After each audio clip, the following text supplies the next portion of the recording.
आप सभी को मेरा नमस्कार। मेरा नाम अंकेश है। हम सब 74th इंडिपेंडेंस डे हमने कल बनाया और मैं ये वीडियो बना रहा हूँ अब एक विज़न बताने के लिए, यानी कि हमारे जो स्वतंत्रता सेनानी थे, फ्रीडम फाइटर्स थे, उन्होंने किस सपना, किस सोच के साथ इस देश को आज़ाद कराया था और उस सोच के लिए, उस आज़ादी के लिए उन्होंने अपनी जान देने से पहले एक बार सोचा भी नहीं। तो क्या हम उस सपना तक, उस सोच तक, उस विज़न जो उन्होंने देखा था उस समय में, वहाँ तक पहुँच पाए हैं या उससे कितना दूर हैं? इस वीडियो में हम ये देखेंगे। तो सबसे पहले मैं बताना चाहता हूँ कि हमारे संविधान में प्रिएम्बल है, उससे हमें ये पता चलेगा कि हमारे जो स्वतंत्रता सेनानी थे, जो भी फ्रीडम फाइटर्स थे, जब कॉन्स्टिट्यूएंट असेंबली बना, संविधान सभा बना, तो उन्होंने क्या सपना देखा, किस तरीके के देश को बनाने का सपना देखा। तो उसमें सबसे पहली चीज़ थी कि रिपब्लिक, यानी कि इंडिपेंडेंस, यानी कि हम पे कोई भी देश या कोई भी बाहर का इंस्टीट्यूशन हम पे कोई अधिकार नहीं जमा सकता है, यानी कि सारे डिसीजंस अपने हम खुद स्वयं लेंगे, आज़ाद भारत की तरह।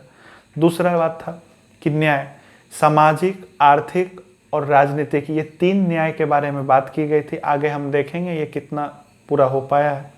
उसके बाद बात की गई इक्वालिटी के बारे में, यानी कि इक्वालिटी, सामान्य अधिकार के साथ साथ सामान्य मौका, यानी कि कोई गरीब हो, अमीर हो, दोनों जब रेस में खड़े हो तो एक लाइन पे खड़े हों, अलग अलग नहीं खड़े हो। ऐसा नहीं कि अमीर बहुत आगे खड़ा है जीतने के जो रस्सी होती है उससे काफ़ी नज़दीक खड़ा है और एक गरीब बहुत पहले खड़ा है, बहुत दूर खड़ा है, उसका जितना लगभग नामुमकिन हो, ऐसा नहीं हो।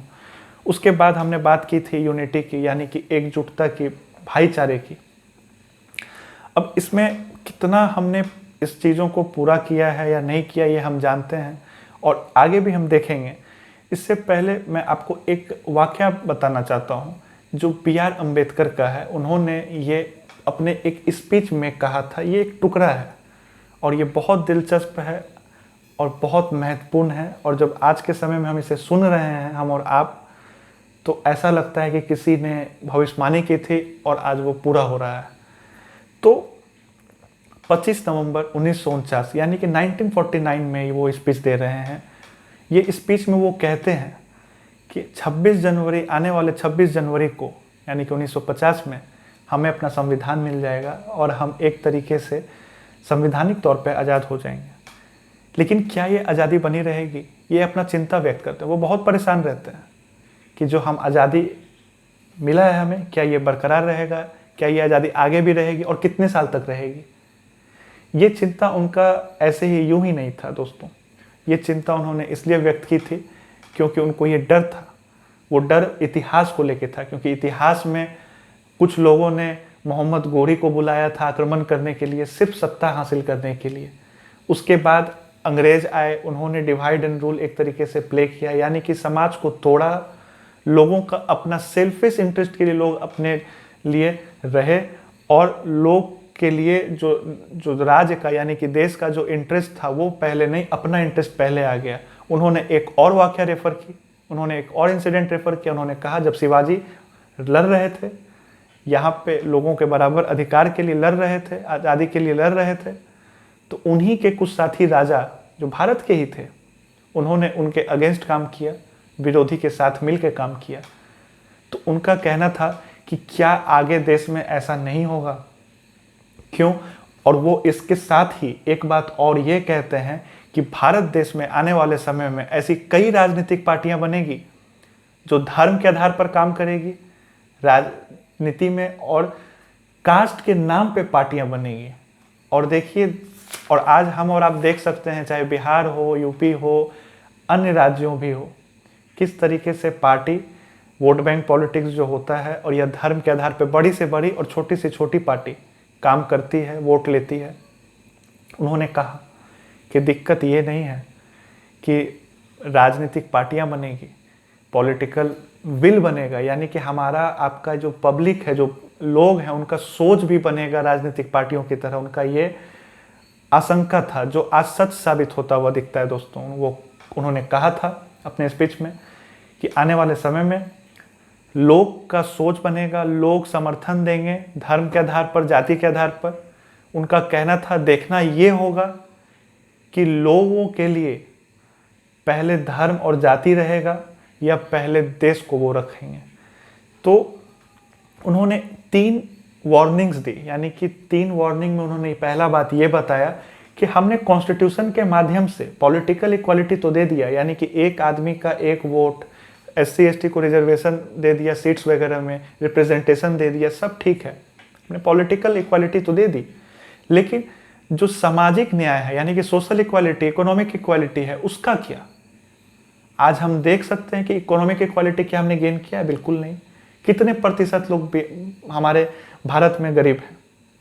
या फिर आप ये देख लीजिए कितने लोग यहाँ पे सुसाइड करते हैं। 10 लाख से ज़्यादा बच्चे भूख के कारण मर जाते हैं कम उम्र में ही। इसकी पुष्टि खुद UN ने की थी। उसके बाद इतना ही नहीं, यहाँ पे कितने फार्मर सुसाइड कर रहे हैं, या यहाँ पे क्या अनएम्प्लॉयमेंट लेवल है। अगर हम बात करें सोशल जस्टिस की, तो वहाँ भी आप देख सकते हैं सोशल जस्टिस को अचीव करने के लिए, यानी कि उस चीज़ को पाने के लिए उन्होंने एक दवा का आविष्कार किया जिसको कहते हैं रिजर्वेशन।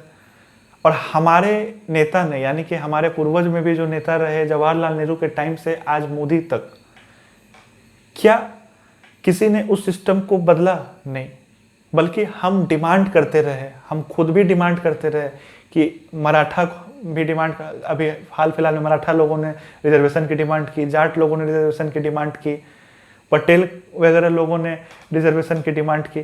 क्या ये रिजर्वेशन ज़रूरी है? ये रिजर्वेशन दिया ही इसलिए गया था कि इसे हटाना था, ना ही इसलिए दिया गया था कि इसे कंटिन्यू करना था। और 70 साल बाद भी आज हटाने की डिबेट नहीं होती है। डिबेट होता है कि इस कास्ट को रिजर्वेशन क्यों ना मिलना चाहिए।